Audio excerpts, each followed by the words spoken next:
nuori mies nimeltään Jani Petteri.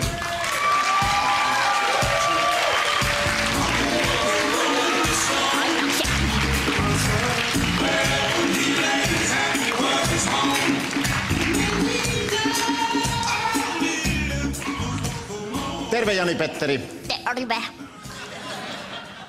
Sä vaikutat hyvin nuorelta mieheltä. Minkä ikäinen sä olet? Mä oon 68.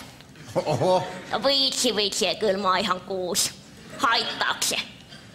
Se ei haittaa ollenkaan. 6. Eli sä menet siis kouluun ensi syksynä. No jokos sä Jani Petteri luet? Luen usein itselleni iltasaduksi Tommi Helsteenin Virtahepo olohuoneessa tai Elämän paradoksi.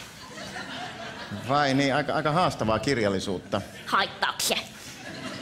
Se ei haittaa ollenkaan. No, Jani Petteri, sun kaverit on varmaan innoissaan, kun sä olet nyt televisiossa. Joo, no tosi innoissaan. Mun kaverit sanoo, että otat vaan lasermiekan, niin sillä sä voitat kaikki vastustajat ja sut korjuunnataan voittajaksi. No niin. Vitsi. Ei mulla ketään kavereita oo. Haittaako se? Ei se kyllä haittaa ollenkaan, mutta kai sä nyt Jani Petteri, harrastatko sä jotain? Joo, mä harrastan psykodynaamista psykoterapiaa 3 kertaa viikossa. Anteeksi,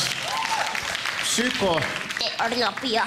2 ihmistä menee huoneeseen, niin toinen höpisee ja toinen ottaa rahat. Nyt en ihan pysynyt mukana. Haittaako se? Ei se haittaa. Annetaan isot aplodit Jani Petteri!